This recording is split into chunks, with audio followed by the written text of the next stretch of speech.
And now, Giants Sports Talk Live. Here are your hosts, Eric and Glenn.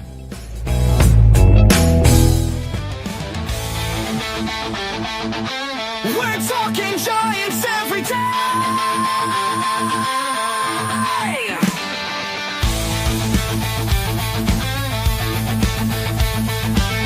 From McCovey Cove to the Oracle Park lights, Eric and Glenn keep the fire burning bright, fighting for the glory, no matter what it costs us, breaking down the moments from the wins to the losses.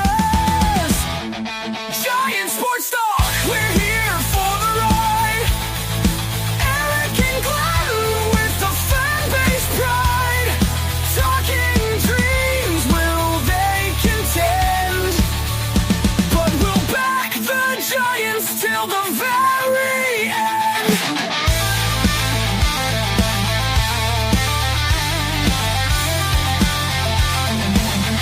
Let's go, Giants! Yes, yes,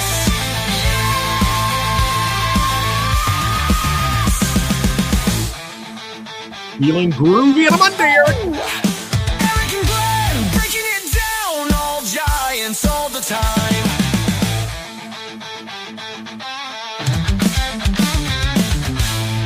All right, what's up, everybody? Welcome to Giant Sports Talk Live here on this Monday evening, post-game of WBC. It is still ongoing. Mick, he chimes in, says it's not over yet. That's a fact.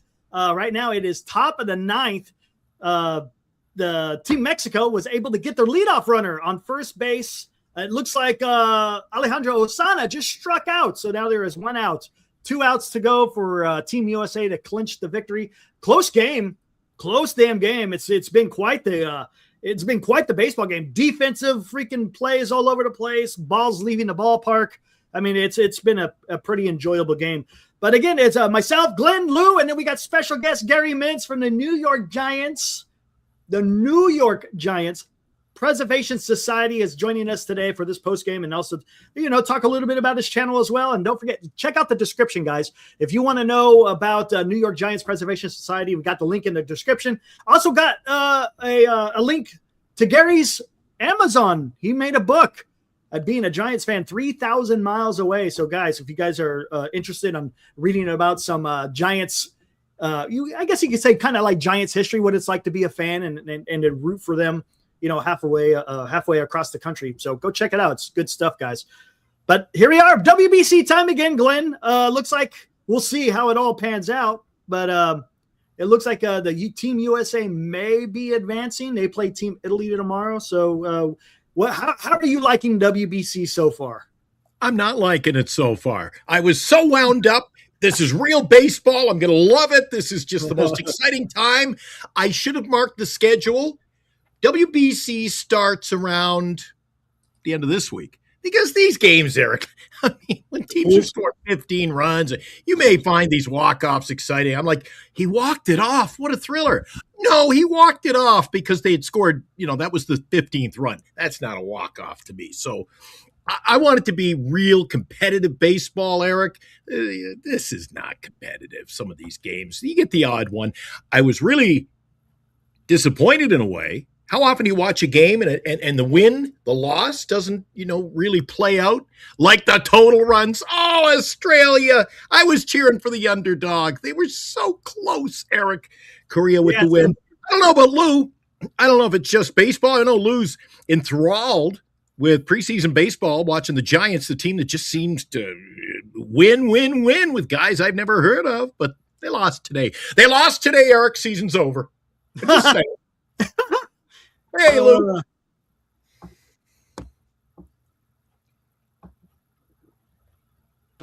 Sorry, Eric.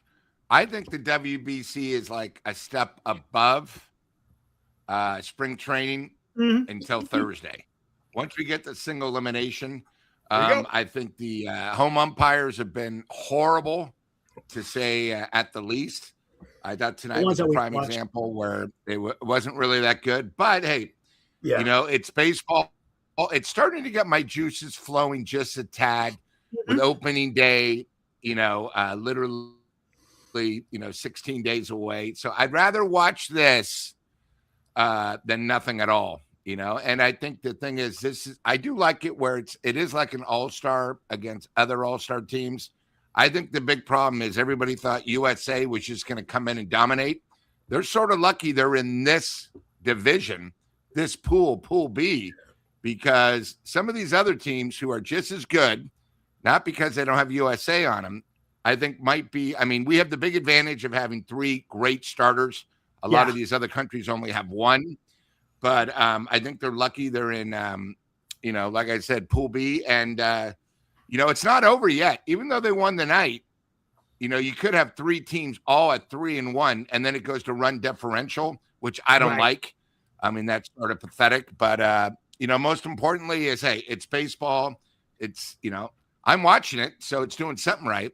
But I'll be more excited like Thursday once it becomes real clutch, I guess the best way to say it. But good point. And look, guys, we'll get more into the Giants here after we talk WBC. Go for it, Glenn. So Eric, Lou agrees with me that the best is yet to come, for lack of a better term. The best is yet to come. This is not really great baseball we've seen so far. If you like lots of runs, that's your thing. You like games, 12-10 and 15-0. That's okay. Good on you. I just don't think this is the best quality baseball we're going to see in this tournament. The further it goes, better it'll get.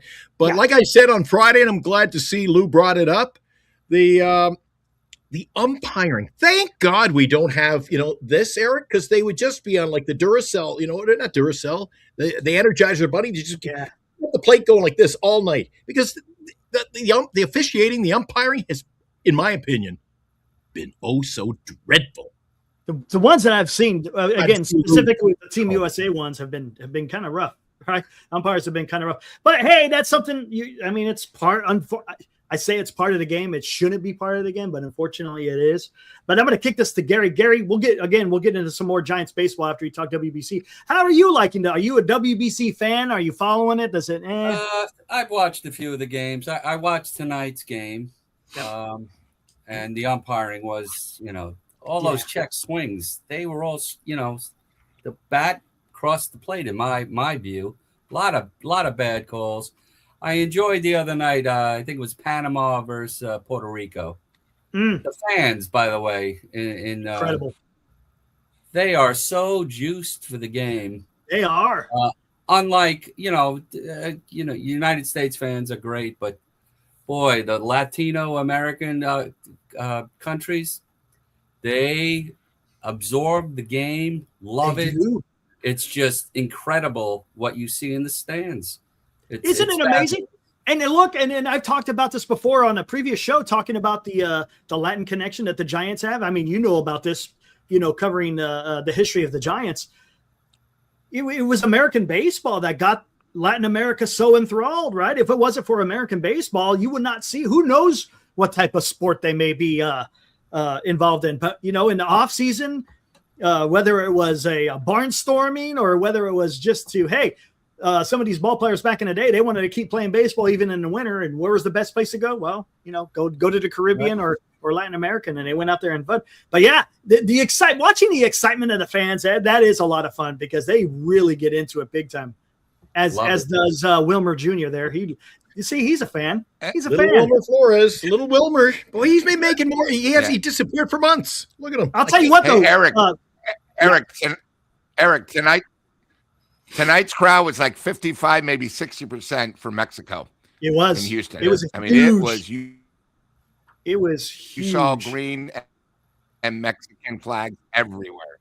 Yep, exactly. And it's funny because to talk a little bit about the game, the defense on today's game was incredible. Marcus, I saw you make a comment talking about Bobby Witt Jr. There were that second dive he made. I don't know how he did it.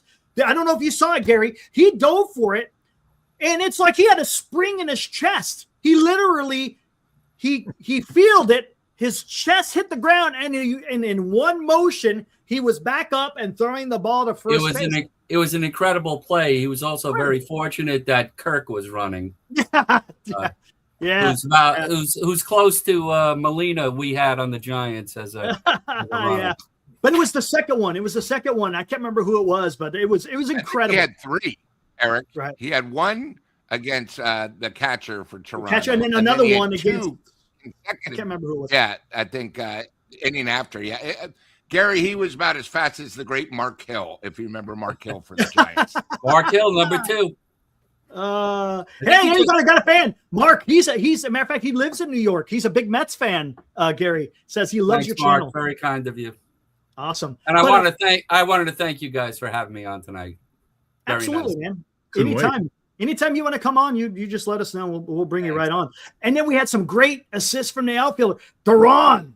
Oh my God. Fields it, turns it around, throws, hits the cutoff man. Cutoff man throws it to Kirk, who's a fantastic catcher, right, Glenn? You like Kirk as a catcher, don't you?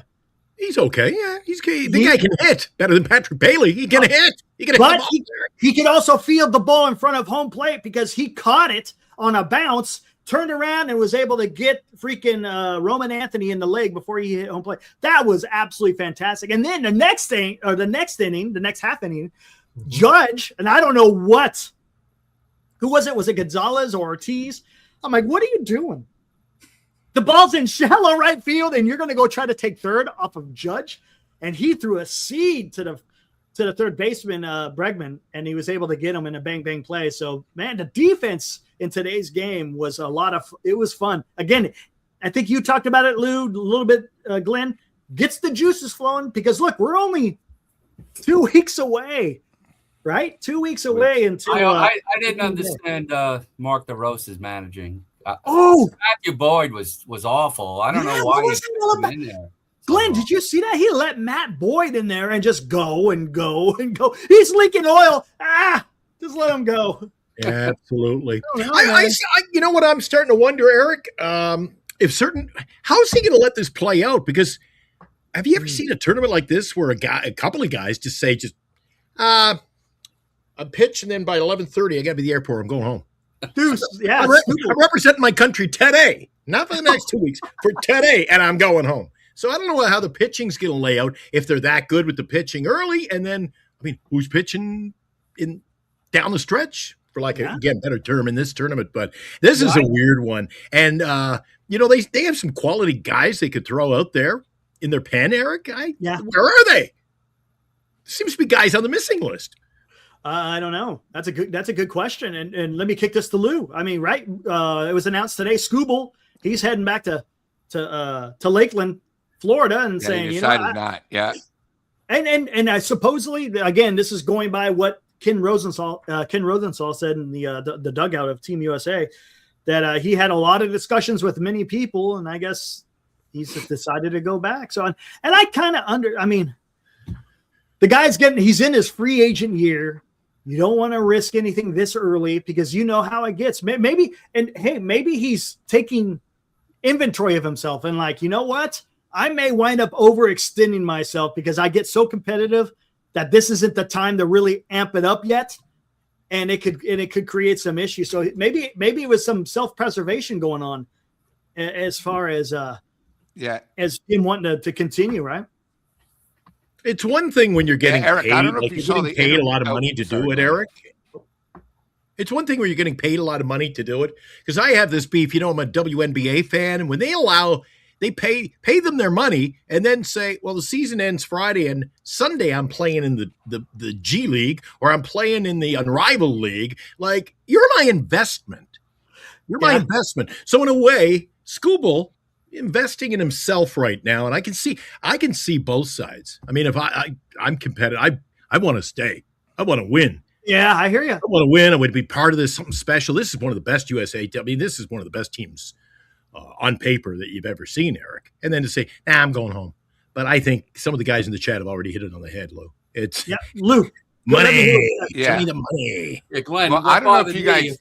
What bothered me a few years ago was Blake Snell pull that crap on the Giants. He was supposed to pitch the last game. Yeah, I'm going to watch the game. Give me some peanuts and cracker jacks. That left some bad taste in the organization. Absolutely. Go for it, Luke. Yeah, sorry, Luke. Eric, what I was going to say is I don't know if you guys saw yesterday an interview. So Skenes was sitting with Scooble, and they talked about playing for the WBC. And I think what happened is he got caught right? And this is when you're young, you're not sure. And I'm not sure if he's used to having a question like this, but he commented, I love playing for the WBC. You know, you learn so much here. It's better than spring training, all the stuff that you want to hear. And now 24 hours later, he's going back to Detroit. So obviously, before the interview, his manager, his GM, and then most importantly, his agent said, what are you doing? You know, we have a plan, you know, and I think it just shows he's a little immature and he's young. Because you know what? Hey, the guy literally just came off the biggest ever, you know, when you go against your team for the 1 year, you know, he spoke out of turn. He just said what he thought they wanted to listen to. Now it's a reverse. That just tells me he's a little bit, you know, he's young. He's a little immature because I think in Detroit, he's never had to sit down by himself where somebody's asking him tough questions. Obviously, he doesn't have reporters like Susan, you know, and Alex that give him, you know, cheese puffs and underhand things, so he never has to answer them. But, you know, he literally sort of embarrassed himself. You could look it up on YouTube, him and Skenes, because Skenes said the same thing. I'm a better person for pitching for USA. And I get to learn from someone like him. Now, I know they're competitors, right? But they're in different leagues. They're in different divisions. But you sort of thought like they were buddies and they said the right answers. I was just shocked 24 hours later. He's now back to Detroit because he literally said, I think I can pitch the second game because that would have been when would it have been? It would that would be the Saturday. semi because this is a web been the semi. His right? normal 5 day, his normal 5 day thing, and he would all be in the these semi. pictures like a routine. You see what I mean? So, you know, again, he's young. You know, unfortunately, he didn't go to a real school. He went to SEC. SEC's horrible in baseball. He didn't go to like the Pac-12 or the Big 12 where they have real superstars. Let's remember that he went to LSU.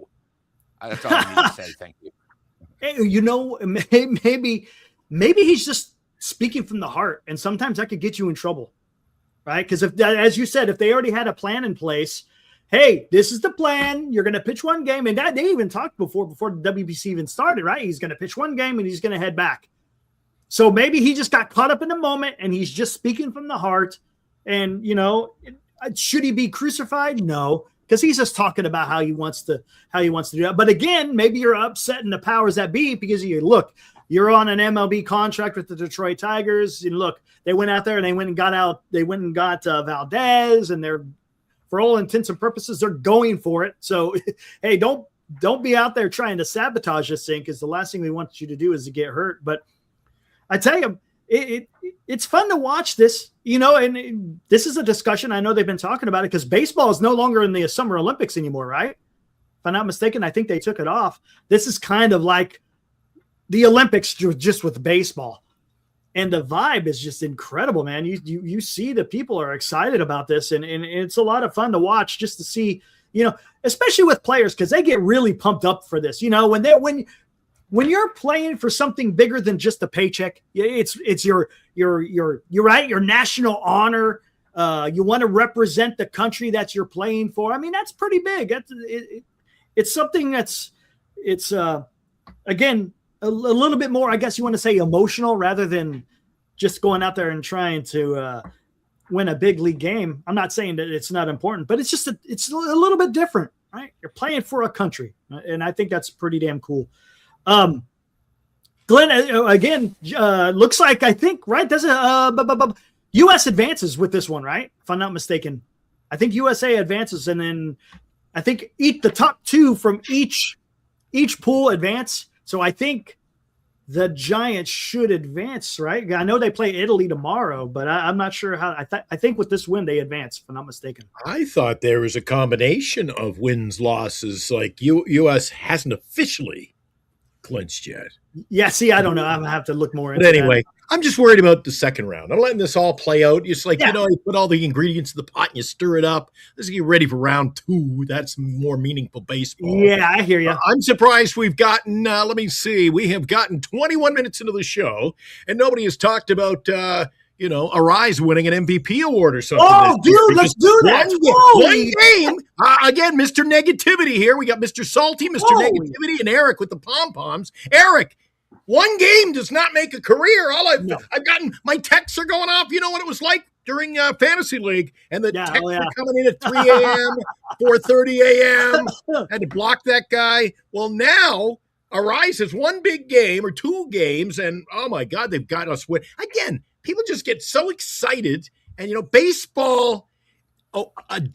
Gary, you got to agree with me, Gary. Help me out here. A game does not make a career. A week does not make a career. Not even one season makes a career. It's nice seeing a San Francisco Giant be able to control a bat the way he does. Yeah. It really, I mean, with the amount of guys we have striking out every year, you can count on him not being one of those guys. And I know he had a big game. He's hit some home runs. He's not going to be hitting home runs much with the Giants. And as long as he controls that bat and knocks in runs or moves runners over, which they have a hard trouble doing, he's going to be a big asset, provided he can field adequately, which is a big question. And that's going to be Gary, Eric, because you know what happens? Almost every player in our lineup, Eric. What happens when? Remember they came out of the gate last year and they were doing things right, running the bases. Their game was more what I'll call sound. For me personally, I don't want to see Arise go near a home run this year. Then all of a sudden, well, I'm gonna pull the ball. They fall into old routines so easily. Just work on what you do best and stick with it. I tell you what, and I'm gonna kick this to Lou too. Is with, and I said this all along. If you make solid contact, home runs will come. You just got to make that solid contact. That's all you got to do. And that's what Arias is. Look, that's what he's known for, right? Is making contact. Not necessarily solid, but he makes contact. Maybe he tweaks something this year, or maybe he just is healthy, Lou, because last year he fought, I think, a concussion. I think he also fought, I know if it was last year or the year before, I know he had a hand issue going on.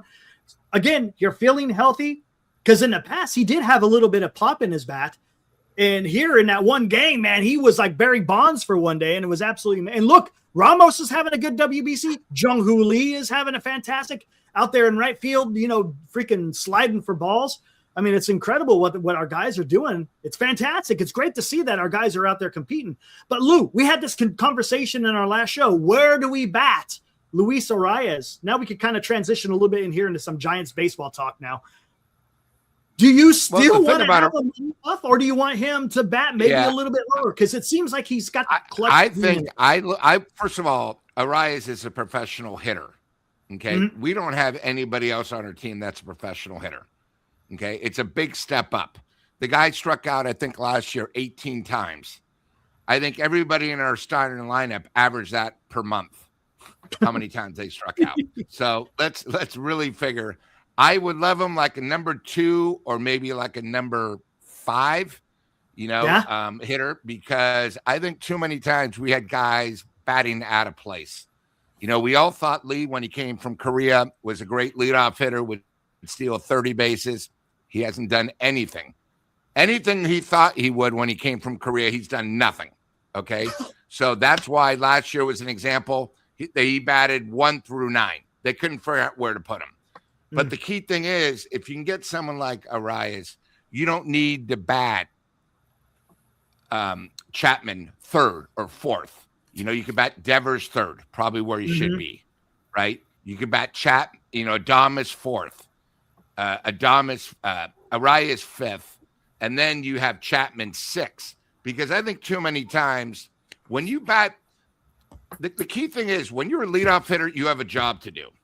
When you're batting 9th with no pitcher, you have a job to do. Yeah, okay. Correct. Chapman's job is more defensive wise. He's never that great hitting. I keep telling you, if you look at his stats, he had 1 year when the ball was juice. He's not a number 3 hitter. He's not a number 4 hitter. Okay. We're not talking about his defense before the chat goes crazy. We're talking about him offensively. The guy strikes out way too much to bat 3-4. So if you now bat him 6, he's a great 6 hitter. He's just not a good 3rd or 4th. They got to figure out where the lineup is. You asked me about Arias. I would love him number 2. The problem is we don't really have a leadoff hitter. So I'd be very happy with him at 5 because it always seemed like every single time Chapman would come up, there'd be runners either in scoring position or all they had to do is make a contact, and he would strike out on the exact same pitch, a slider, high and away. Every time. You know, it was the same thing when Lee had that problem where I think he rolled out to second base like 18 straight times. So I think that's going to be Tony V's toughest job of where to bat everybody. And if you've noticed, in spring training, he's trying everyone. I've seen Adames lead off twice. I saw Lee twice. So I don't even think he knows right now. You know, which sort of scares me because the league does start in the league starts in 2 weeks, and we're still going through all this. Now, again, the excuse is a lot of my regulars aren't here. They're playing in the WBC, which is fine. But you have to get them back and get something because I think the biggest problem with the Giants offense is just like our pitching, you got to get used to the routine. You come in, you have a routine. You're going to bat third every game. You're going to bat fourth every game. You know, you can't have it, it's a lefty. It might be a righty. I'm not sure where I'm batting. Because a lot of these guys, it's amazing. They all have egos. They won't admit it, but they want to be in the starting lineup every single day. It doesn't even matter if they're hurt. That's just the way they are. And, they don't want it. If they feel they could help the team and they're batting 7th, they still would rather bat 3rd or 4th. You know what I mean? Sort of being the superstar. So I think it's a big problem. Got to figure it out. I think we've talked so much about our bullpen, but I think our offense, they have to figure it out. Who's going to bat and why? I would love for Tony V to say, hey, guys, this is what we're going to do this year. Have a little press conference and tell us this is why, maybe someone's going to bat first, someone's going to bat second, someone's going to bat third. Because right now, I'm not even sure if the players know, Eric. Yeah, maybe. And I'm going to kick this to Gary as well. I tell you what, man, this lineup, you're saying they got it all over the place. This is what I was thinking. I think when I said this right when they, not that long ago. How about you have Jung-Hoo Lee lead off, Adames hitting second, Devers hitting third, Ramos hitting cleanup, Arias hitting 5th, Chapman hitting 6th, Eldridge batting 7th, right? And then you got Bader batting 8th, and then Bailey batting 9th.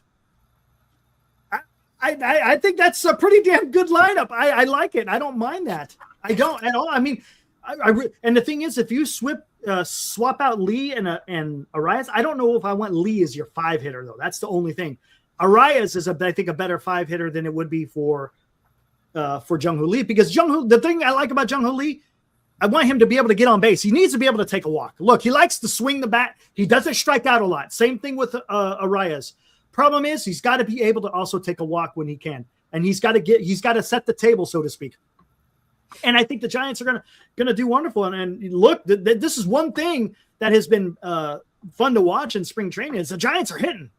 They're hitting, man. And I'll tell you, and there's a lot of, and we'll get into this a little bit later because I know Glenn and Lou are ready to go as far as talking about some of these guys that are contributing for the Giants. And I don't want to steal the thunder, but we'll let them talk about it. But Gary, I mean, what do you think? Do you like that lineup, or what do you think? I made up a lineup that I think Lou would like certain things. And last year, if you remember, Jung-Hoo Lee was batting 3rd at the beginning of the year. He was.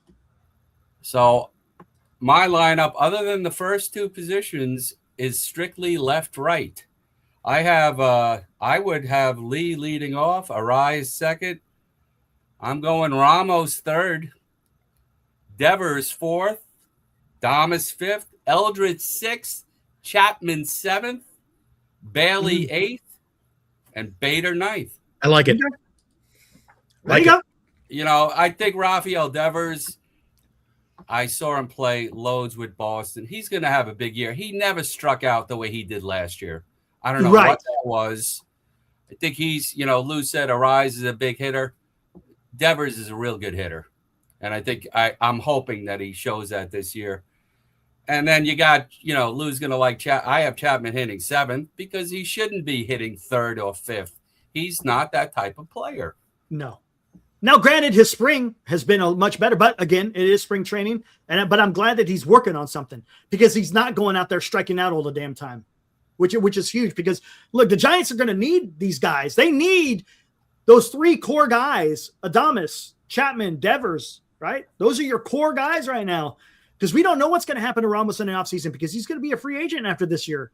He may or may not be a Giant, but those 3 guys are definitely going to be the Giant for 5+ years. So, Glenn, let's hear it. What do you think? We're rehashing this whole Arias thing and where he hits in a lineup and how it's going to get constructed.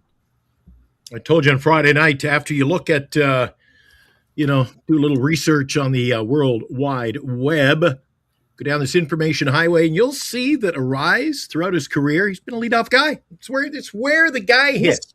So again, our Giants looking to reinvent a player, reinvent the wheel, as I call it. I mean, you signed the guy. He's a leadoff man. What do you want to do with him? Well, we might bat him 5th. I don't know. Yep, he bats leadoff. Eric, put the guy in. But not to jump ship on the Arias thing, but you see how everybody got so excited. Arias had a game for the ages. He did. I don't hear us saying we got to, cut bait, get rid of Bader. He's been horrific out there in center field. He's played terrible, Eric. Bader has sucked at the World Baseball Classic. But I don't hear all the good Giants fans, boy, they live for the pom-poms. I think Israel got eliminated today, if I'm not mistaken. Right? Even the media. Right, Lou? Even the media. I don't want him to be Aaron Rowan, too. That scares me. Bader. But Here we go. Gary, unlike the New York Mets and the or New York Giants and the San Francisco Giants, the New York Giants, they'd be fielding the criticism from the media. In San Francisco, the media paint the Giants with a Picasso brush. Oh, he played a bad game yesterday, but he's been really good lately. Remember what he did 2 years ago? I don't care. They pussyfoot around this like you would think they're accepting a little cash envelope from the team every couple of weeks. Say good things about us. You can't say anything bad. I know, Lou, in the green room before the show, I caught that listening to KNBR the last couple of days. I think you picked up on exactly the same thing. The fan base who call into KNBR and some of their hosts, boy, I'm telling you, all you need is a cheerleader outfit for some of these people. Here comes Super Salty. Glenn, it's so funny because I listened to the show yesterday. I think, and again, I'm just going to speak, I think Giant fans might be some of the most lost individuals in the world. Either the Giants fans are living in the past from 10 years ago, or they're complete morons. They all think because spring training, the Giants, I mean, they had some idiot yesterday get on saying, I can see the Giants in the World Series. What is wrong with you people? Let me give you a stat so you guys can come down to reality. Okay? The Giants lead the Pacific Coast with 117 runs. Pretty good, right? Yeah. Giants, best record. Pretty good. Out of those, 87% are against non-starters. Okay? So that means they're not scoring against the other team's best pitchers. Okay. 79% of the runs against 117 are against pitching from either rookie ball, single A, or double A that won't even be in the majors. So while you guys think the Giants, oh my God, give me an example yesterday against the Cubs. Giants were down 5-0. They came back. People said, oh my God, this team's the greatest. You guys are talking about people, spring training. The Giants, oh my God, McRae, he's the greatest. He's going against a guy who's double A. This guy's a 4A player. He should be dominating. It's absolutely pathetic. You guys think just because we're good in the spring and last year when we won the crown that we're back. We're not back, okay? The best thing that's happened to the Giants and the worst is the WBC because so many players are playing the WBC, the youth, which might be good in 3 years, are doing a good job. But remember, they're going against pitchers because these guys have pitchers that are also at the WBC that are pitching single A and double A. I would be more upset if the Giants weren't dominating, where you have these guys that are 4 players and they're not scoring against single A. Then we have a super problem. All we know is the Giants might be good in 3 or 4 years. Okay. We talk about guys like McRae, oh my God, the Giants, what are they going to do? Matos, what are we going to do? My God, he has no more options. These are the same guys we had last year that didn't do shit. They're not that good. We think they're good because we have nobody else and we're desperate.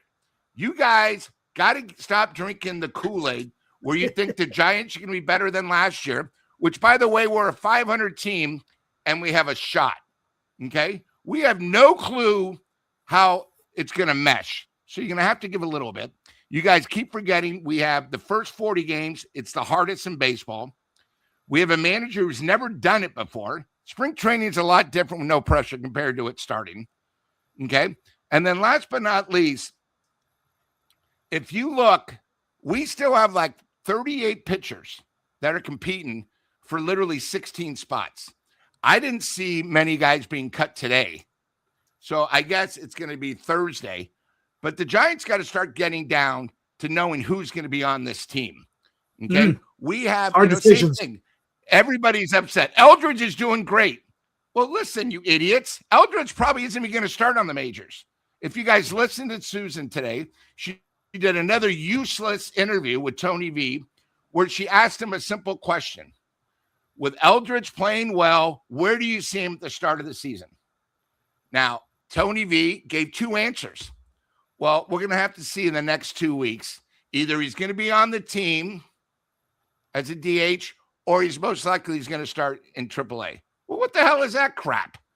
That's why I think Susan's the one when they first had the meetings when Tony V went off, because I think it was her that, wrote the article, Tony V's coming for sure, before he even signed the contract. Because I'm getting sick of these interviews, and the public saying, well, Eldridge is ready. Eldridge is ready. How do you guys know that Eldridge is ready? How? Okay. He's having a good spring. Okay, good. What a lot of guys have good springs. Okay. You guys stop living how the Giants were 10 years ago.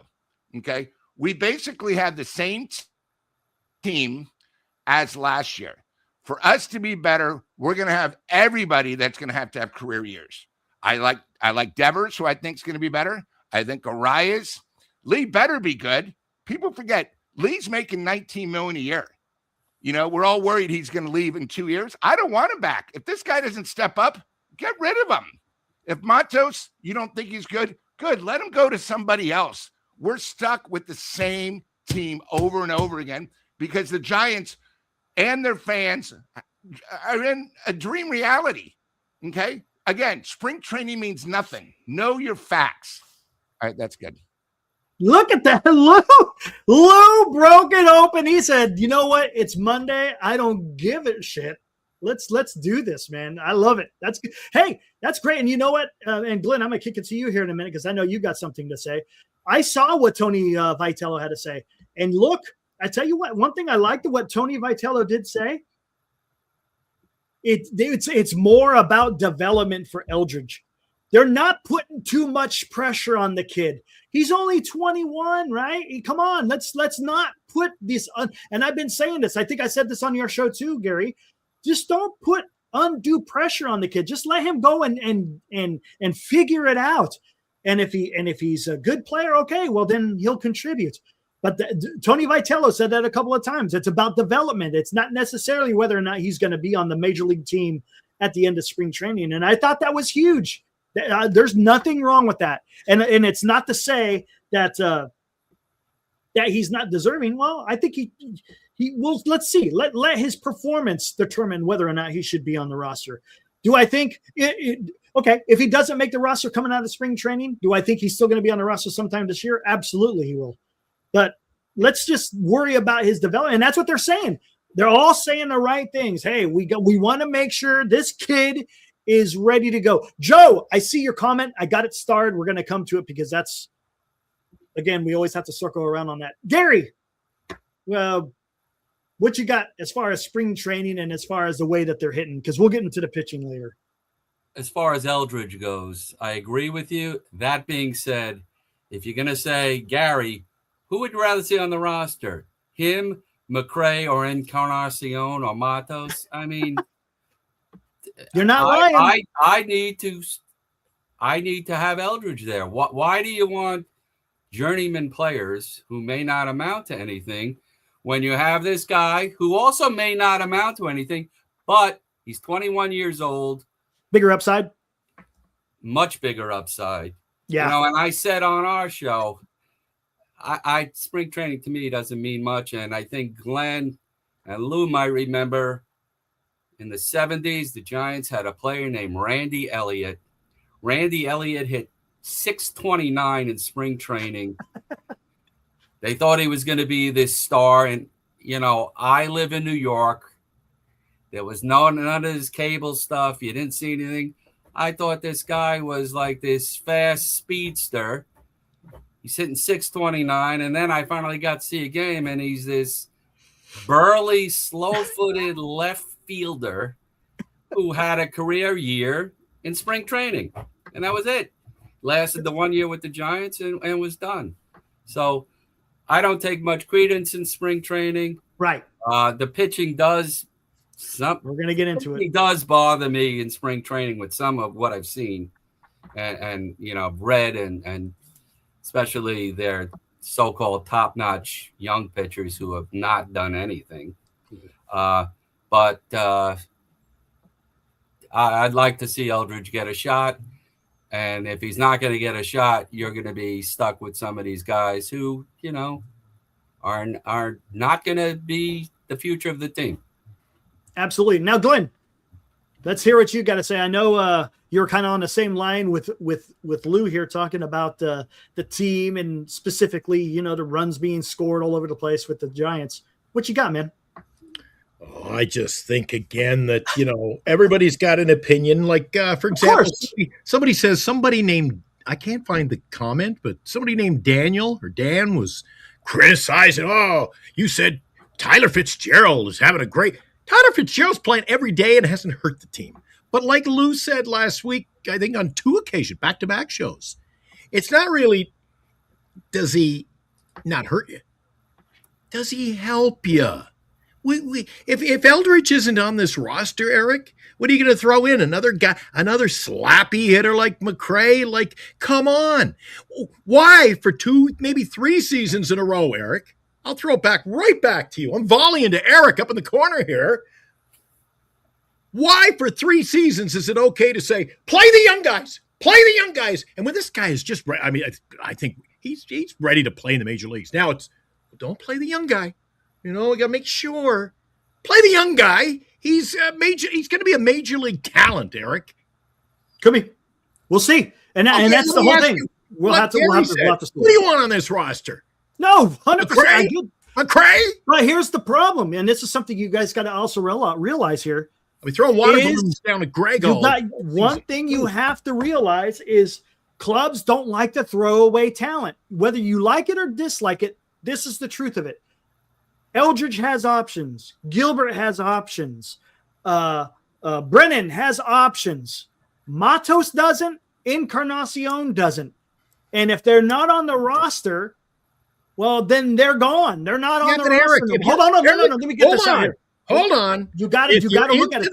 If you're into the options, then play the stock market. Don't own a Major League Baseball team. Don't even run one. But that's the thing. Baseball is about winning. You play the best. You beat the best. You are the best. Exactly. But the problem is when you have an option, you're not losing them. You're just sending them to Sacramento, and then eventually there's going to be, because you remember, baseball isn't won within a week. It's not won within a month.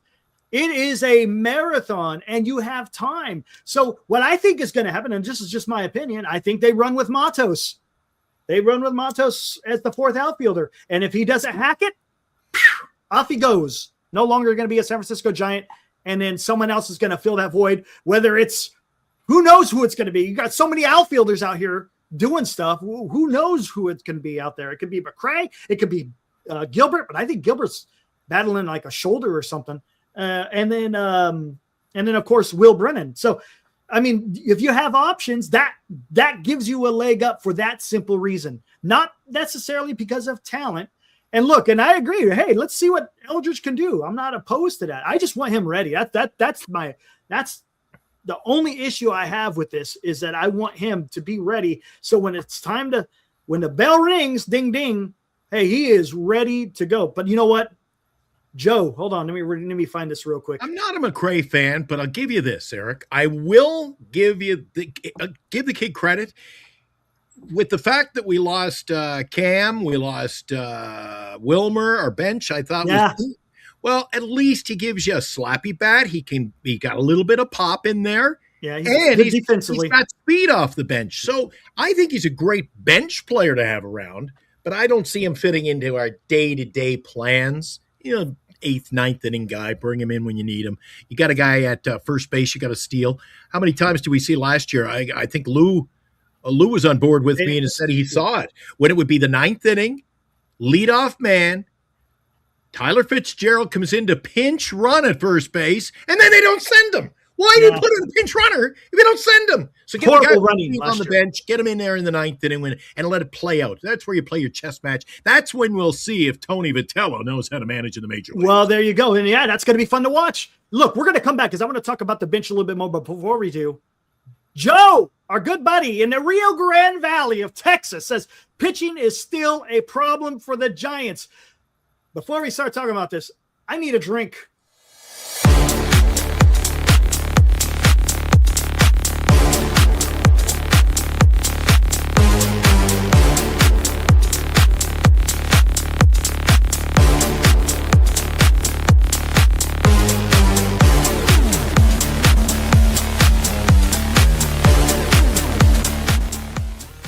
Come see Eric, Glenn, and Lou for the Giants Sports Talk Live meet and greet, March 14th from 3 to 7 p.m.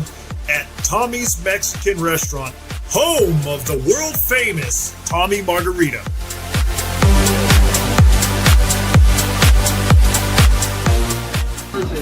I'm Julio Bermejo, the North American ambassador of tequila, here at Tommy's Mexican Restaurant, where we will welcome Giants Sports Talk Live March 14th. Come see Glenn, Eric, and Super Salty Lou here at Tommy's and learn all about the Tommy's Margarita.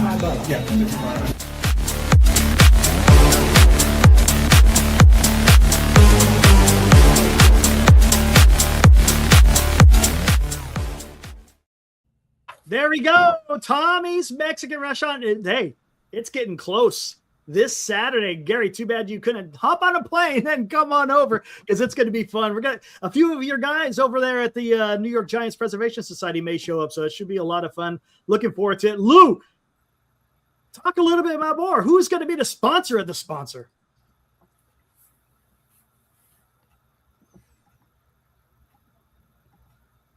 Tequila is sponsoring the Tommy event, which means when you walk up and you say, hey, can I get a Tommy's Margarita?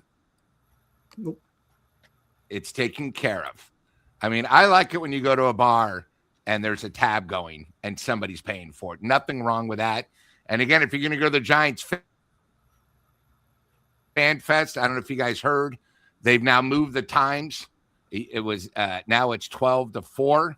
So if you're going, you don't want to be there the whole time. But when you're done, take the 38 Gary like Glenn's going to do, and we'll be there waiting for you. In fact, the gentleman at the very end, Julio, who is going to teach us about the Tommy Margarita. He invented the Tommy Margarita. Is actually at the WBC Classic tonight, and he's going to be there tomorrow. But he was rooting for Mexico, so we'll have to give him a little tissue when he gets home and say, sorry, the real country won.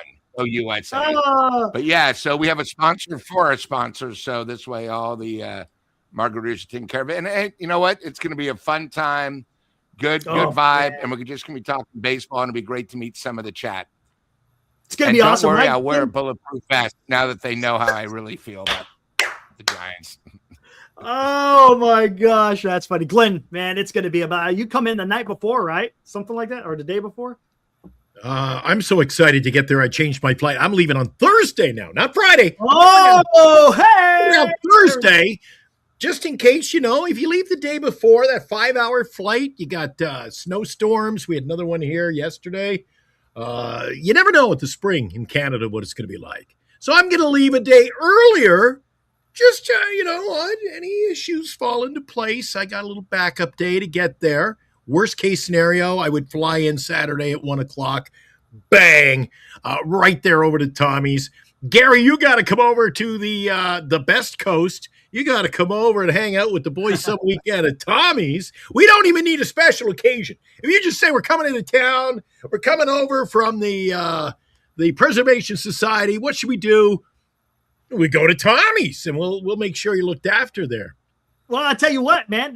We got the West Coast, quote-unquote, Finnerties over at Tommy's, and he's got Finnerties over there in New York. So there you go. We got all the bases covered here, right? Yeah, but the good thing about the Tommy's Margarita that we have now learned, Eric, is the fact that the Tommy's Margarita is served in New York, too. So he doesn't have to go far to get one. He can find one in New York City. It's world freaking famous. Yeah, absolutely. I can't wait. Looking forward to that.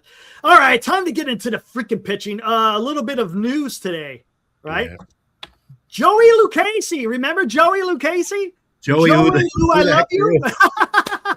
Well, it was the first it was Joey, I don't give a shit. Remember that? Yeah. And then I fell in love with the guy. The guy was freaking coming out of the bullpen and was pretty solid. So I turned it into Joey, I love you, right? Lou, I love you. That's what it was. But they had to sign him today for the simple fact, Revier Sanmartin looks like he's going to be on the shelf for 3 months with that hip. So we got Peguero that's going to be out for a couple of months. Revier Sanmartin, one of the very first pitchers that they signed in the offseason, is on the shelf. So now the Giants are having to go sign someone familiar in Joey Lucchesi to figure out this bullpen again, man. Every single episode, we're always in here talking about this damn bullpen, man. And we're talking injuries. We're talking injuries, and the big one hasn't hit yet. Well, you just wait. Bite your tongue. This is look. I'm telling you. Thanks, Buster. I'll say this again. The rotation is gonna be fine in the beginning, the first couple of months. Everyone is fresh, but once you start getting those the workload putting on that arm, things could change. I'm worried about these close games. It's baseball. There's going to be close games. And who does Tony Vitello? Who is he going to be able to depend on to take the 7th, to be the setup man, to be the closer? I mean, goodness gracious, this is something. I'm going to go straight to Gary with this one. We talked a little bit about this, Gary. I'm nervous, man. Honestly, I think you have every right to be, because even the names you said, they're basically all journeymen. You're hoping that they come through. The most stable guy in there is Ryan Walker, who everybody hated last year because he did a bad job. And we're hoping that he comes back. Take that for a minute. The most stable guy is the guy who was an absolute abomination last year coming out of bullpen. I'm on the train. I'm out of here. I'm leaving for a couple of weeks. I can't handle any of this. This is crazy talk. The Astros had in their years, the Killer Bees, Biggio, Bagwell, and Berkman. Mm-hmm. We don't have Killer Bees. We have Beck, Bivens, Brubaker, and Budo. And that's going to be some of the core of our bullpen, and it's a real big question mark because what's your bees? you're asking guys who are not highly sought out of from other teams. If these guys were put on waivers, I doubt many of them would be claimed. You're asking them to pitch a lot of innings and be effective. I'd rather go with young guys in the bullpen because these other guys I feel are just not going to get it done. And there's going to be a lot of nights here where you're talking after the game and Glenn and Lou are going to be complaining about what we have finishing the games. I'm worried about what we got starting games, Gary. Everybody's got them all. I'll give Eric credit. He loves to cheer for the team. He thinks we're going to be fine, no problem at the start of the year. But how much do you, Gary? Have you looked at the first month of the season, the teams? I saw the schedule. Yeah. So if we're not going to pitch well in the back end, we sure as hell better pitch above and beyond in the front end, because this is a tough schedule. I don't want some people are kind of downplaying it, but at the end of the day, if you don't have great pitching, you're playing the Yankees and the Phillies and the Dodgers and then the Phillies and the Mets. I mean, it can go downhill quick. Listen, they probably should have signed a top-notch starter. There's no question about that. The first three guys are, I think, pretty solid. Roop and Logan Webb and Robbie Ray. The other two guys, hopefully they'll do well. The whole problem here was with Farhan, with Wisenhunt and Birdsong. These guys we were sold that they were can't miss prospects. And right now they've missed. They need to come around. We need those guys to be effective pitchers. We really do. They have to be. Lou, right? I mean, my God. The pitching is just – we talked about the injuries last time, and now we got Joey Lucchesi coming back because of these injuries. Gary, do you agree that you win with pitching and defense? That's what Eric's been harping on. Yeah, we don't – Safe pitching and defense. Another crumb. 3 world championships because of pitching and defense. Yep. That's why we won. We weren't out hitting. And we don't have anything close. Years. We don't have anything close. And of course. And a little luck. You got to remember a little luck on two of them early in the playoff series. But, the thing about the Giants, they keep talking pitching, defense. And for 10 years, we haven't had either. Last year's defense was atrocious. Our pitching, atrocious. It's one of those things, Gary, and I'm going to commend you right now. Beside me, you're the first person to say Eldridge might be good, because 95% Giant fans think this guy's already in the Hall of Fame because of what he did in the minors. Eldridge is like a Jack and Will Clark combined. You've never seen anything like him. He's 6'9". He can hit the ball everywhere. Now he's young. A lot of excuses. We were told Todd Linden was going to be great. Yep. I happen to think Eldridge is going to be good, but we need to see it. And that's the point. And I want to see it.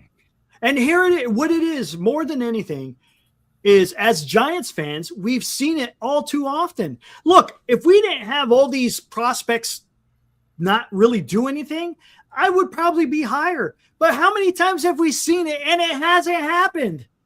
We all know the cast of characters of the former prospects that the Giants have had that were totally hyped and they totally flopped.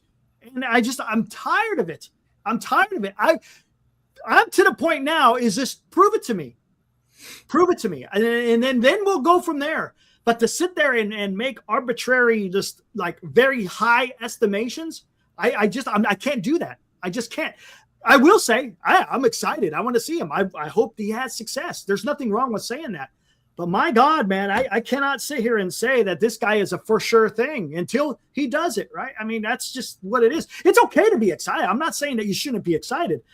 For me, I want to temper my expectations for that simple fact is I don't want to be fooled again. I just don't, man. I'm tired. Eric, if you remember I think it was late August when Eldridge came up. If I remember, it was in Arizona. Yeah, it was Arizona. It was unbelievable how many reporters were down there. All I remember is he had 2 balls hard to center. Anywhere else, it would have been out. Okay, Last time I looked, Arizona has one of the best hitting ballparks in the business. I know, but he topped it. I heard other people on other podcasts saying how great he is. Give him time. Okay, in a month's play, as Eric, he just got his feet in the water. Give him a chance. I was one of the only people. I was disappointed because I got caught in the hype. I thought this guy was going to come in and really help. So now I do like it this year where they're not rushing him. They're giving him an opportunity. They're not saying, Eldridge, it's you, because we have nobody else. You know what I mean? Where I think that's sort of how we felt last year. You got to remember, last year we were in first place when we did the Devers trade. People forget that. We were in first place and we traded for a power hitter that we said, oh my God. And from literally 24 hours later, it was a complete flop. So now, we're going to go back. I want Eldridge to prove himself. I want Eldridge to be someone probably a little better than Belt might have been when he, finally got a chance up here. And maybe between Belt and like a Chili Davis, a homegrown guy that was a switch hitter where, you weren't sure you're going to get. I'll be very happy we get that. Everything. They've disappointed us now for a decade. Okay? All these pitchers. Oh, he's like Mad Bum. Okay, first of all, Mad Bum was so unique in the playoffs. We're never going to see anyone. Clark was so unique. There's nobody like him. Stop comparing future Giants to ex-players. Baseball was different 10 years ago, 15 years ago, 20 years ago. We got to start going what we have and just be up front. Like for me this year, I'm not expecting the playoffs, but I want them to be enjoyable, fun. I want them to be a couple years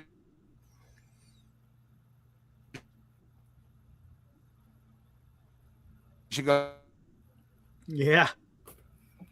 But that people compare, that's the nature of the game. I mean, when I was younger, Bobby Bonds was called the next Willie Mays. That's just, even though they don't compare, that's so the next Mad Bum, the next Lincecum. That's just the nature of the game. And you know what, Eric? Lou was bringing up some mighty good points there. We lost him. He's going to try to reshuffle the deck and come back in. You didn't correct me earlier. Appreciate that. But I don't know why I can't get the name Dom Smith correct. Dom Smith. I called him Cam early in the show. Did you catch that? Cam. I didn't even. But do you realize, Eric, that the guys who are our bench players and role players, we call them bench players, the guys off the bench who contributed in such a huge way?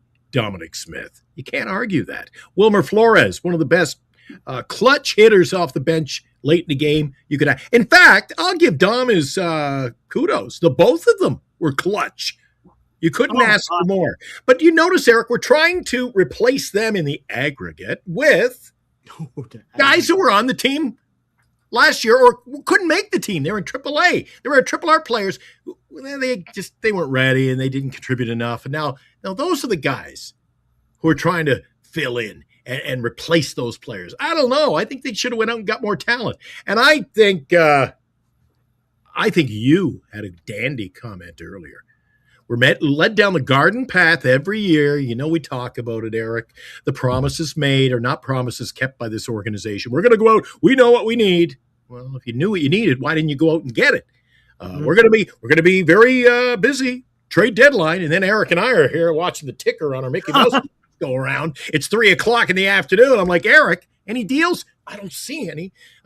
Nothing worse than doing a trade deadline show when there's no trades. Oh, my God. So like they said on the Quadrophenia Tour, November 20th, 1973, Eric, at the Cow Palace, history repeats itself. Won't be fooled again. Hey, the Who. There you go. Exactly. Gary, let's talk a little bit about this. The bench. I wanted to circle back because we all know about the pitching, and it's going to be tough to watch. The bench doesn't seem. I mean, as of right now, let's just kind of. I'm going to guesstimate. The bench is probably going to consist of Schmidt, Koss, Susak, and Matos. Totally agree with you on that. That's probably going to be the bench. So, who out of those guys you're down by a run? It's the 7th inning or the 8th inning. You got a guy over there sitting on second base. Who's the guy that's going to come up and get you that clutch hit? Out of those 4 guys, you're not going to be pinch hitting much. I think those guys will be more fill-ins defensively. Matos might come up, if they switch, switch. Yeah. An outfielder. I think the 9 guys they have out there with Devers and Eldridge switching off DH and right. Those are going to be the. You're not going to be going to the bench to pinch hit much. No, right, Glenn. I mean, come on. You talked about it last year.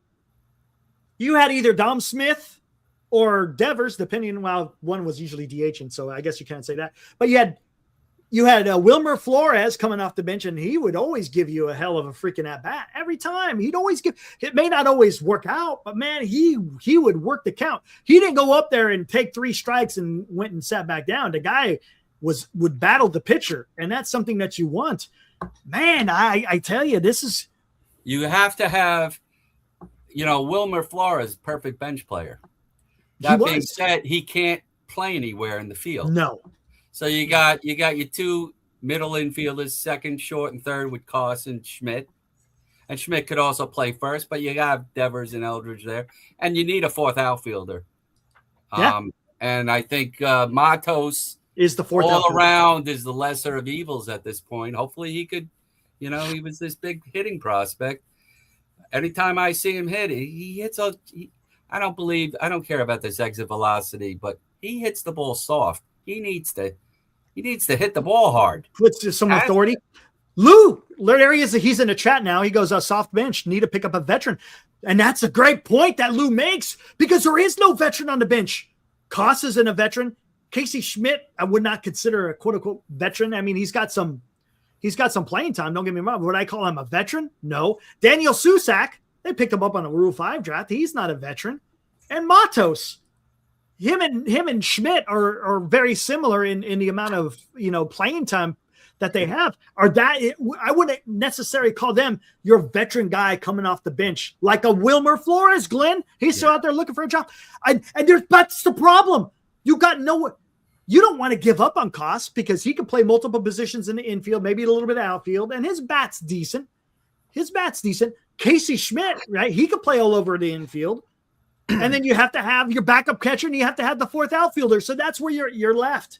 But Eric, don't you agree that on your bench you got to have depth to come into games? You got to have guys who fit into different roles. You notice McRae. You said McRae and Koss. They're very similar players. They're very similar players who would hang on. Listen, let's call a spade, as I like to say, Eric. Koss, McRae. The only reason they're getting a sniff of the major leagues is because they're in this organization. They're not playing for the Blue Jays or the Yankees or the Dodgers or the Mets or 90% of the teams in baseball, Eric. They're getting a shot because this is we nickel and dime, Eric. Mm-hmm. Gary said we should have gone out and got better starting pitching. What does that mean? You get a veteran presence. The bench. Well, we're not rolling with guys like Joel Youngblood over there, Eric. We have no veteran presence. Hey, Lou, you look much better. Oh, Lou's back. Hey, Lou. Much better. Nice and clean there. Yeah, looking good. You're not doing this. So again, the veteran, I like what you're saying, but the problem is the Giants are in a conundrum because they don't have a room for that veteran unless you say goodbye to Koss or goodbye to Schmidt or they're not going to say goodbye to Matos and you're not getting rid of Daniel Susak because he was a Rule 5 draft pick. Otherwise, you got to give him back to the Twins. And the Giants aren't going to do that. I don't know what they do, Lou. Hey, Eric, I just wanted to ask you a question. All 4 of those guys, if they're on a different team, does it matter with us? As Glenn would say, they're fillers for the time being. I just said, Lou. That's what I just said. These guys are like, why are they here? Mark, you're right. No, Koss, he did come through with some clutch hits last year, but would you consider him a clutch hitter? For example, Mark, and I hear what you're saying, and I like Koss as a player, but I also liked Wilmer Flores coming off the bench, man. When it was late in the game, yeah, right. When he was late in the game and they were going to, they took a shot in the at the on deck circle, and you saw Wilmer getting his bat ready to get in that box. I felt pretty good. I wasn't like, oh, this is not going to turn out well. I was feeling pretty good. And think about some of the great moments in baseball, Eric. Think about as much as I hate the Dodgers. I know where you're going with this one. Okay. You get a guy who hobbles up to the plate. Has no business coming into a game, right? He gets the job done. But living in that moment, Eric, the other team, yeah, but he's only got one leg. Uh-oh. Because he was a hitter. Lou, you bring it up countless times, and I'm on. Lou and I, brothers from another mother, because we're on the same page on a lot of different things with the Giants, Eric. Mm. You talk about anybody comes in late from the bullpen. Okay, you can break it down anyway. Let's go back to the bullpen. You're late in the game. You got to face our bullpen. Is that really? There's nobody in there scares you. And in my opinion, if it's late in the game, Giants get a little rally going. They go to the bench. Yankees bring in their closer. Are they really going, oh, I got to face this guy off the bench of the Giants? I don't think so. We don't live in the minds of the other teams. The only thing that's in their mind is, why do they sign all these guys? That's the only thing they're thinking. Joshua, our good buddy, do better, Eric. They just can do better. Joshua in Arkansas, I don't disagree. Our bench is about as thin as the WCW 1980s jobbers. If anyone knows about wrestling jargon, yeah, jobbers. What is their job to do? Take the pin. You're out of here, man. You're just there to do a job, and that's lose. But oh my gosh, man. And look, I want to be positive because hey, the games haven't started yet, but we could, as fans, you could see the warts. Again, I think the lineup, I'll say this again, and I'll say it over and over. The lineup is going to be better. I'm concerned about the bench. I'm concerned about the bullpen. The starting pitching will be good until July. And then after that, it's a crapshoot because we don't know what's going to happen. And look, the Giants they can have an absolute, let's say they're 10 games above 500 in July. It could very easily go 10 games under 500 by the time you get to the end of September. Let's ask Gary a question. Gary's over there, he's just sitting back. He's saying, "What are these guys up to? What have I got myself into?" You guys have to understand. This is my spring training because this is prepping me tonight for the season. There you Stay go. up at this hour. Yeah, it's a late night on the East Coast. Absolutely. Give you credit. This is a good way. And I was watching. I watched your guys' show pretty religiously from the World Series till about January because all I kept hearing was, we are going to make deals, and I needed to watch you guys. And then, of course, nothing really transpired of any huge significance. So then I went into hibernation for a month and a half, and now I'm back. And nice. I'm priming for these late nights. And I got to tell you, on the East Coast, there's nothing worse than staying up till 1:30 in the morning after a loss. Oh, that's rough. You're in a good mood, Gary, everybody's talking like Eric there. We had it. We were talking about it on Friday's show. We're on Monday, Wednesday, and Friday. Just a couple more weeks. We'll be back to every day. I can't wait for that. Yeah, there you go. Gary, I don't think everybody's like, okay, so we added a rise, a pure hitter. And the other change would be you added a new center fielder. A guy's never played every day. Not an everyday outfielder. Is our lineup really that much better? Because doesn't Arise give you what? Arise is not going to win you 15 more games out of a 500 team last year. He's good for 3 or 4. He'll win you 3 or 4 games with his bat himself. And then with the pitching, I think, taking a step backwards, I really don't know if this team it could be worse than it was last year. Regardless of it being better or worse, you're still going to be rooting for them because we're Jesus. Yeah. All right, now, I will say my $5 tickets.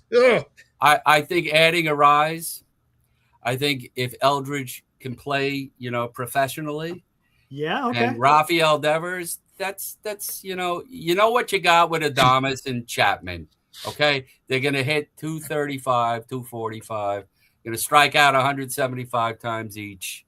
So you know what that is. Mm-hmm. You hope that Elliot Ramos figures out how to play left field. He might be a big key this year. Yeah, and jump back to 2 years.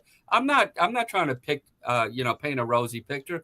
I'm just looking at it optimistically that Ramos could be a good player again. And look, Mark, he doesn't fit into the show. He's optimistic. Mark makes a great point. Exactly what Gary was saying.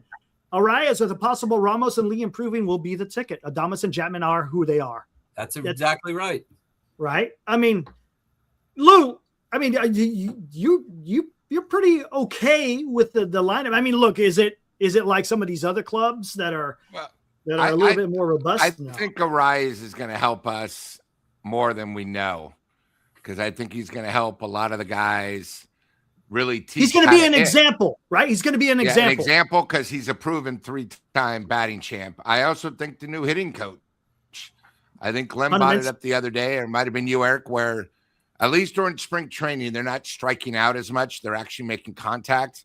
I do like the move of getting someone from Toronto, because if you saw Toronto's lineup last year, the Giants were happy with one run. Toronto wanted crooked numbers. That's why they were in the World Series, and we were golfing one day after the season. He has a technique, put the ball in play.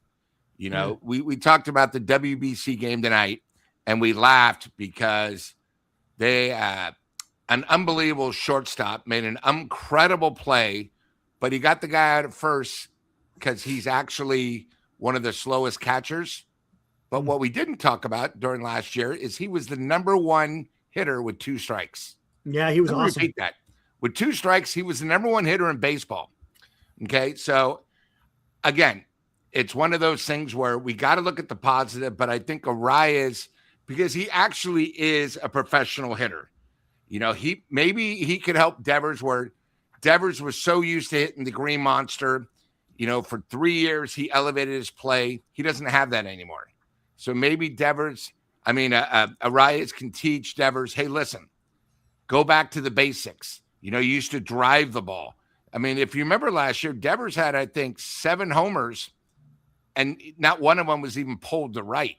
When it's a new thing where you see the porch so short and right, he probably maybe overswung a lot. You don't know. Eric, you said the first 6 weeks he was homesick. Okay, good. Now we have him for a full off season. He needs to improve. Let me put it this way. If he's sort of like he is last year, oh boy, then the trade was a bust. Correct. Okay. Correct. I would agree with again, there's a lot of pressure. Lou, was it really a bust when you look at the 4 prospects sent to Boston? No, but I'm just thinking of the contract. 3 of them already gone. Yeah, I'm thinking of the contract. Yeah, talking about the money. Yeah. Contract. Yeah, okay. Yeah, that's it. So I mean, and again, there's a lot of pressure too on Buster because he made the trade. I mean, we basically said, "Oh my God, Buster, you're the greatest." Gave him a high 5. Okay, well now we need to see the results. That's all I'm saying. Hey, one of the questions I wanted to ask, since we have Gary on, because I think a lot of the chat haven't seen him. Gary, Giants play Memorial weekend in September, right? Is it Memorial? No, Labor May. Day? No, Labor Day. Labor Day. Okay. Also, the U.S. Open tennis is going on at the same time.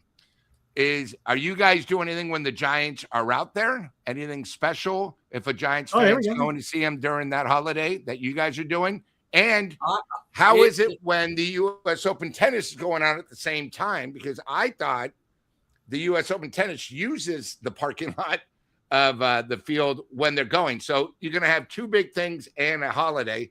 I mean, what should the fans expect who maybe someone's going out there for the holiday? They could expect a hard time parking, and they would expect you to use mass transit.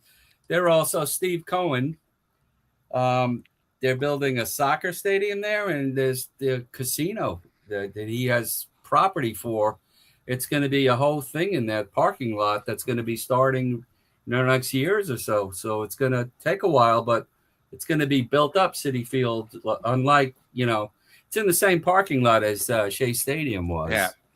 But as far as our group, I'm hoping to do another tour of the Polo Ground area.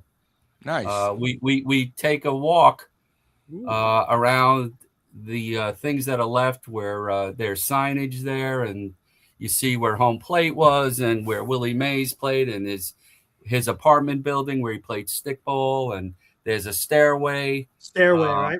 Yeah, the John Brush stairway. So, I represent the group. These guys in our group, they saw the Giants play in New York. I never saw the Giants play in New York, but I didn't sign up. I formed this group to keep the memory of the Giants alive, who when they played in New York. That being said, Eric was on our show. 95% of these older men and women root for the San Francisco Giants. Yep. Why? One reason why. Willie Mays. That's the reason. He's the one that brings everyone together from New York and also San Francisco. And I'm glad you're able to kind of talk about that. Yeah, there's talk, you could say anything you want. What's the first thing you think of with the San Francisco Giants? Oh, 3 world championships. I think if you ask most people, it's still Willie Mays, despite him not being here. Yeah. And Gary, were you a Giants fan because of your dad or your grandfather? Okay, so here's I became a Giants fan in 1969. Okay. My father followed the Giants in New York, and I wanted to be like my father. Perfect. Nothing wrong with that. He was my hero, so he followed the Giants. And I was a stupid kid, stupid adult. I never asked my father, why he stayed with them. But I know why. It was because of Willie Mays. Okay. So whenever we got an opportunity, we would go to Shea Stadium to see Willie play. And now it's 1969. He's kind of at the end. Yeah. But when he got traded to the Mets, we went to that first game when he beat the Giants. And in my lifetime, is the only time it was okay for the Giants to lose. I'm okay. When I tell you I'm a sick fan, I really am. I mean, again, Gary, you're talking to a guy out of 57 years I've been following them. Yeah. Were you like me when the Giants won in 2000? In 2010, when we won it, I was with 5 guys. I had suffered. I was at Anaheim when we choked. I was at Dodger Stadium when we choked. I was with 5 guys, and we were all in tears because we never thought we'd ever see the Giants win it. It was so emotional. It was amazing. My father was the nicest man. Everybody loved him. And the only thing I ever thought he did bad to me was because I wanted to be like him, to be a Giant fan. And then I spent 40 years in the desert wandering, and then Nirvana came in 2010. I never thought. And then the San Francisco Giants, their organization, was just so kind to us. They brought the trophy into Manhattan. Nice. We got to have a brunch with Buster Posey and Willie Mays. And then, lo and behold, 2 years later, and then 2 more years later. So my father passed in 2003. Never got to see it. And they sold these antenna flags that said World Champions. So every year that they won, I planted a flag awesome.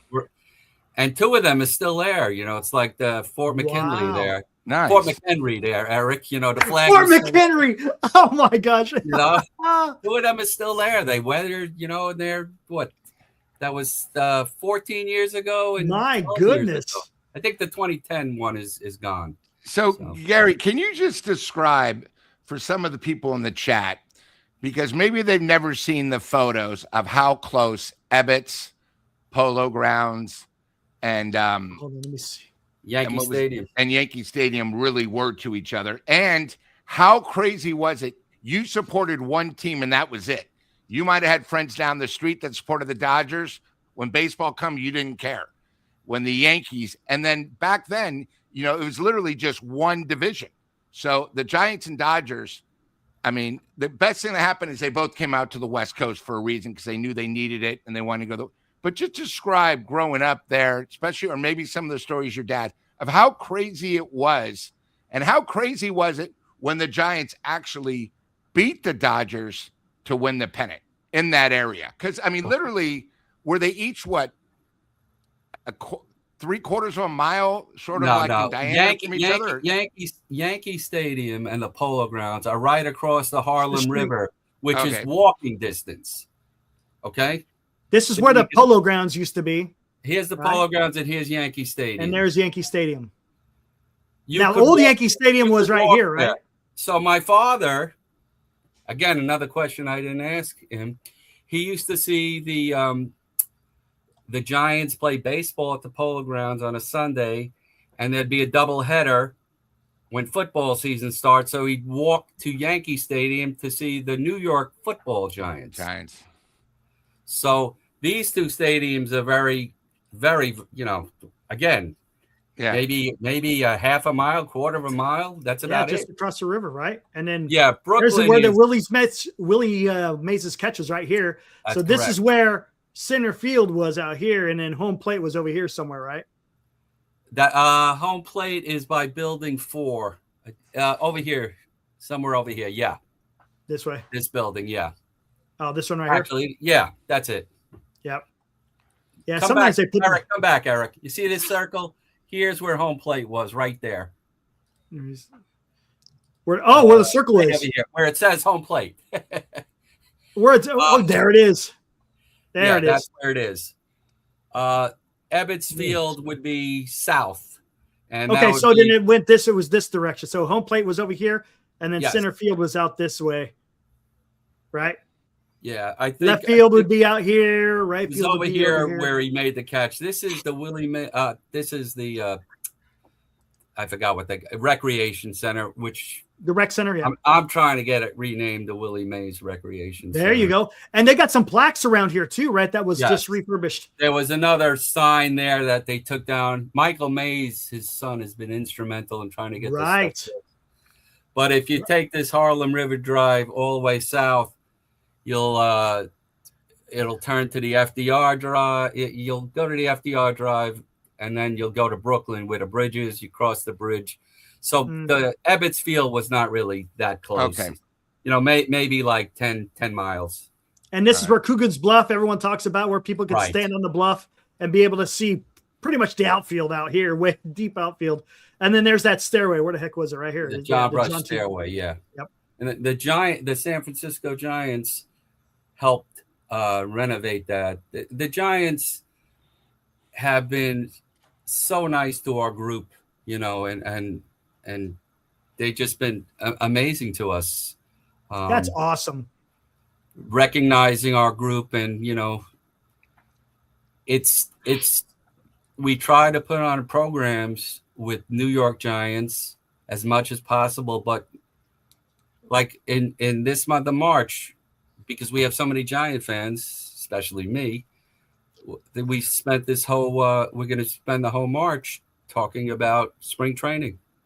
Yep, exactly. We got Marty Laurie coming on.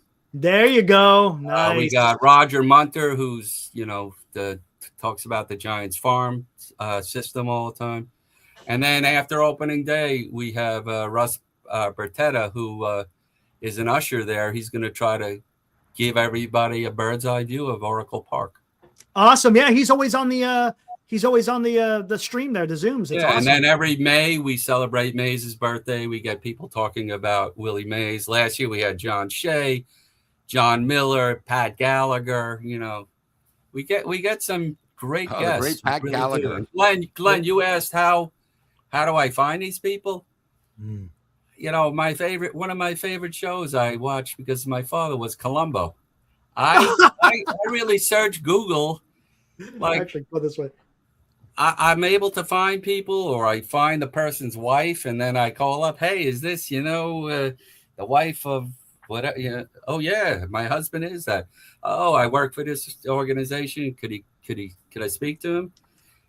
I got to tell you, we've had about 225 Zooms since we became a virtual group. We used to have 3 or 4 meetings a year in Manhattan, and then COVID came, and that kind of changed everything. And I hate to say it made us better, but it really did, because instead of having 3 or 4 a year, we have 3 or 4 a month. And that's awesome. We don't have to rely on people being in Manhattan. And I don't live in Manhattan. It was a chore for me. I was a school teacher. I would drive from Queens there after school 3 or 4 times. So we have these meetings. We get a lot more of our members who are, older than me. They don't have to travel, and, they turn on the computer. Yeah. I think Eric and I are old souls because we love talking about that. Or I can just listen to you talk about that and bringing up the map and showing where the home plate was and the catch and the proximity to Yankee Stadium. But being an old soul and watching all the old shows like Ken Burns is that I'll wear that one out. I'll need a second copy on DVD because one of these days you're going to just wear a hole through it from playing it over and over and over and over and over. But it's a shame to me. I mean, I wouldn't be here, probably dead and gone by now. But if I lived in an earlier era to get a chance to see places like the Polo Grounds, because in this day and age, everything is so cookie cutter, the same. The uniqueness, that outfield, the box, everything was so unique back then. And now all these ballparks with a few little changes, they're all really, really the same. So I love the history, and I wish baseball still had a little bit of that old school. And I brought it up with Marty Laurie at times. Like, I like the perfectionism of baseball throughout the years, and now, we need bigger bags. Yeah, we need a pitch clock. We need to do this. I like baseball for what it was. It lasted for over 100 years in a simplicity form. Why do we have to change it, Gary? When I couldn't care less if a game went into the 18th inning tied 2-2. Yeah. It was a great game. I don't need to have people put on base, you know. We don't need artificial stuff to be put into the game that doesn't really. And Lou, I got to tell you what you said. I was watching the game at a friend's house. The game 5 against Texas. I just could not believe it. Then my phone started going bonkers, and I had to go to school the next day, and I was on cloud 9. And then I bought everything because I had to savor the moment. Yeah. And then it happened again and again. And Gary's from New York, isn't he? I live on Long Island, yeah. See, I knew the connection right away. If I was just an outsider listening, I knew he had to be from the New York area because you notice how he's bringing all these phrases, and he must have watched Seinfeld. Bonkers, it's your cat. Gary, two things, and then one of the things about me is I sort of felt, if you ever see Mad Dog radio, when the Giants won it, his first day after, he was just a young kid. He became a Giants fan because he was Giant. I mean, it still gives me chills.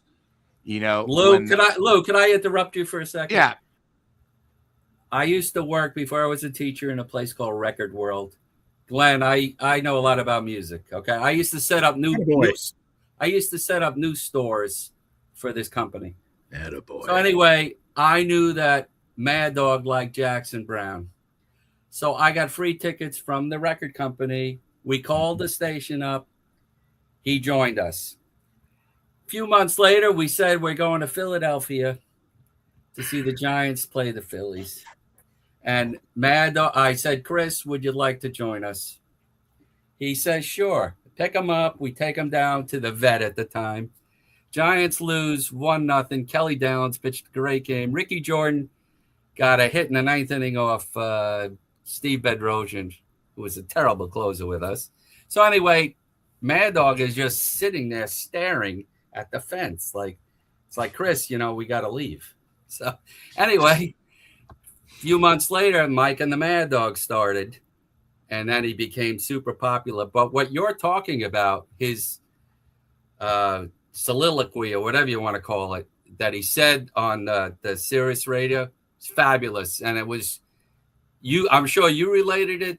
You related to it, and as I did. And then, after a while, they started winning, and then I retired as a teacher, and I was like, you know what? I need to write all this crap down. So I wrote this book that Eric had mentioned, and there's no research in the book. It's all my life following this team from and all the ups and downs, mostly downs. And the only thing out of research, like in 1990, this record job, I had to set up a store in Philadelphia. I go down there, my wife, my 6-month-old daughter. So it's like, okay, the Giants lost, and I wanted to go to the next game, but I didn't want to put them through that. So we didn't go. So how did I know the exact date? because the game I didn't go to, Terry Mulholland no-hit the Giants, which I was really happy I didn't go to because I don't want to sit there with those Philadelphia fans yelling at me. So that's the book that I wrote. The research is just verifying exact dates, but I knew the times and I knew when things changed in my life. And, you know, game 7 against the Cardinals, I had to be somewhere and I couldn't, you know, that the Jose Oquendo game. So, you know, for them to finally win, it was just the whole weight off my back because I never thought they'd ever win. Yeah. Gary, just 2 quick things. I'm sorry, Sure. since I haven't had a chance to talk to you. Can the chat get a book and can you personalize it? Like if we might have somebody special in our life that's a Giants fan. And I Absolutely. assume Eric will be able to let us know how we do that. And I personally want to invite you, if you ever do come out, Eric and Glenn have been my guests. I've had tickets since New York. I think Eric might have told you before, but I'd love for you to be our guest. Glenn has a photo of where we sit. I think we'd have so much fun, just sort of like what we do here on Giant Sports Talk Live, just talking about great times and everything. So those are a photo from my seat. Those are wonderful seats. You know, and Yeah. Eric had mentioned, I like those seats. I tell you here, Eric mentioned that, you know, how you guys have gotten to meet people. And yeah, I mean, you're a fan, so I'd love for you to, you know, just come out and yeah, there we are, right there. That's great. So, you know how Eric has met people doing this stuff, and he's incredible. like bewildered of how this happened. That's exactly how I feel.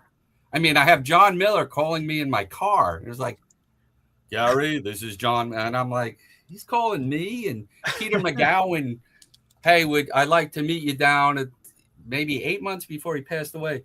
He asked me to meet him in Manhattan for a drink, and I was like, Peter McGowan wants me to go? Hell, I'm going down there. And then the Giant Enterprises asked me to come and speak about the book in 2024. And then I was invited to the Willie Mays celebration of his life. I mean, these are all things that I never thought would ever happen. I was just a fan here rooting in New York who was a nut. Yeah. So you were at Oracle Park that day for the Yes. Yeah, I was there too, Gary. You didn't say hello. You didn't come over. So, Glenn, what happened? The funniest thing that happened was when Bill Clinton came off of the field, I expected all of the Secret Service to be, you know, and then he's talking to people and taking pictures, and I was like, hell, I'm gonna ask him. So I touched his arm. I said, Mr. President, would you honor me with a photo? Turned around, said, sure. So something I treasure. Where were you sitting for that, out of curiosity? We were sitting on the field. Oh, well, look at this, Eric. I'm just a peasant, Gary, always will be. I was third base, but I was... They, like I said, they treat me really nice. Oh, and I'll tell you one other thing. You know, on the way in, you were supposed to, well, you weren't able to. I'm sorry. Who were on the field were signed this book to Willie Mays, even though he, you know, was no longer with us. Yeah. And I signed it from me and my father because I needed my father to know because that was his guy. Nice. I got to meet Willie Mays a few times.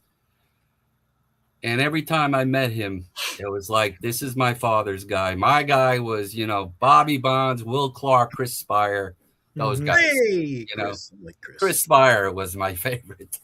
Him and Boy and Wonder, Will the real Clark Boy is- Wonder. It was a real who's who that afternoon, too. Oh, it was sitting in it those was- chairs there, ex-presidents. I went up to- players for the Giants. Spike I- Lee. Spike Lee sat with the bat the whole time. I don't know He where was you were right- in conjunction to them. right but- across the walk from us. You know, there's an aisle. And then I went up to Debbie McGowan and I thanked her because her husband was so nice to us. You know, and I there was just all these celebrities and Eric, it's like what you said, what am I doing here? Kind of a Yeah, thing. right. It was a Crazy. strange day though, Eric. I'll never forget it. Like, you know, people sitting around me are like, you got a bad cold? I was sniffling, and I mean, I never got to see him play.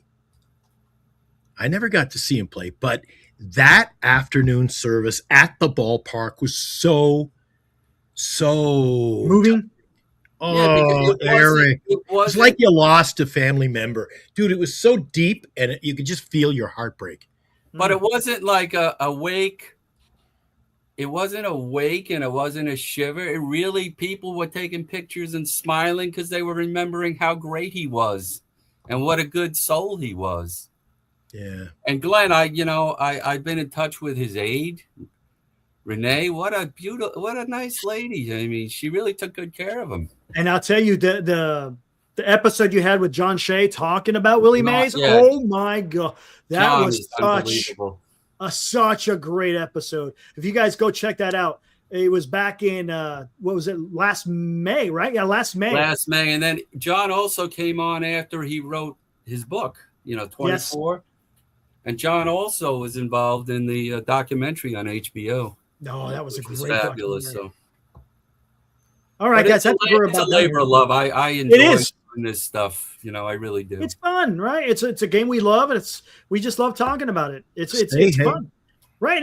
That's what baseball does. And I say this a million times, and I'll say it a million times more. It's a game that fosters that conversation, and you get to meet people from all walks of life, and it's fun. Yep. Why not, man? Have something good in this world for once, right? My God, crazy world we live in. Go Giants! Let's go Giants! Yeah, buddy. Gary, when are you coming back to visit us? Hopefully, we didn't scare you away. I would love to come back.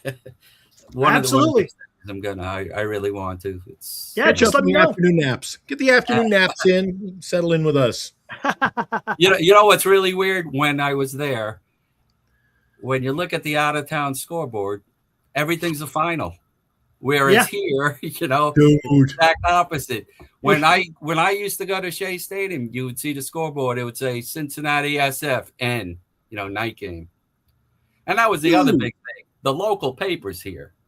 When I was growing up, Giants played at night. You got up the next morning, see the paper. You saw N, meaning that game was not in the newspaper. You had to wait 2 days to get to the Yeah. That's the game ended too late. Check it tomorrow. That's correct. Yep. I'll tell you what, Gary, I feel you, man. Before I got settled into the Bay Area, so I was even a time zone behind you. So I grew up, and why I listened to WFAN as a kid and teenager and so on was because I was up the coast. I grew up in a little Cape Breton island, part of Nova Scotia. And it's an hour so that's the Atlantic time zone. Then you had you in the East. Now I'm in the Central, and these guys here, I mean, we're going to finish the show, and I'm going to watch a little TV. Yeah, I just collapse. It's late. And what time is it there, Gary? It's probably about 1 o'clock, 1 in the morning. Have you seen one of your countrymen have gotten back together and are on tour? One of my countrymen? Yeah, countrymen. Are you talking about Rush for Glenn? No. I assume he's talking about the Guess Who. The Guess Who. Yeah, they're. Don't like them. Yeah, Guess Who, April Wine. These are all bands that are a shell of what they used to be. By name, like you go to see. I had some friends who were like, "I'm going to see April Wine." I go, it's a karaoke band now. It's just a cover band. Man, there's nobody in the band. Well, the Guess Who, though, died. The Guess Who, though, is the original. It's Randy Bachman and Burton Cummings. Yeah, Bachman. So that's a good. That's a good thing. The two main guys. It's the but their singing is not the greatest. All fake guys. Well, you're thinking of Bachman Turner Overdrive, Lou. Yes, I am. Like them too. Yeah. Oh, here we go. Gary, some night we're gonna Brian Adams and Honeymoon Suite. Some night we're gonna have to do a show on the embarrassment that is the Rock and Roll Hall of Fame. Oh God, that's not terrible. How do you call Where is Bachman Turner Overdrive? There are so many groups, and they have other groups there who are not rock and roll. I don't get it. April Wine. The Guess Who? Burton can get in twice. He's terrific. He still sounds pretty good. I went to see him up at New York City Winery. He's great. Yeah. All right, guys, I got to get out of here. Let's get out of here, Gary. Good to see you, Gary. From New York City, BOC. Lou, pleasure meeting you, Glenn. We'll do this again. Eric, you rock.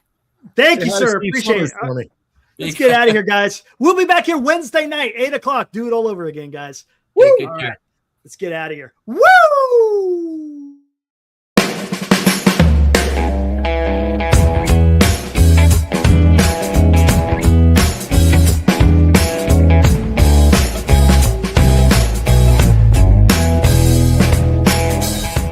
You've been watching Giant Sports Talk Live with Eric and Glenn, a Northern Lights Entertainment Broadcasting production.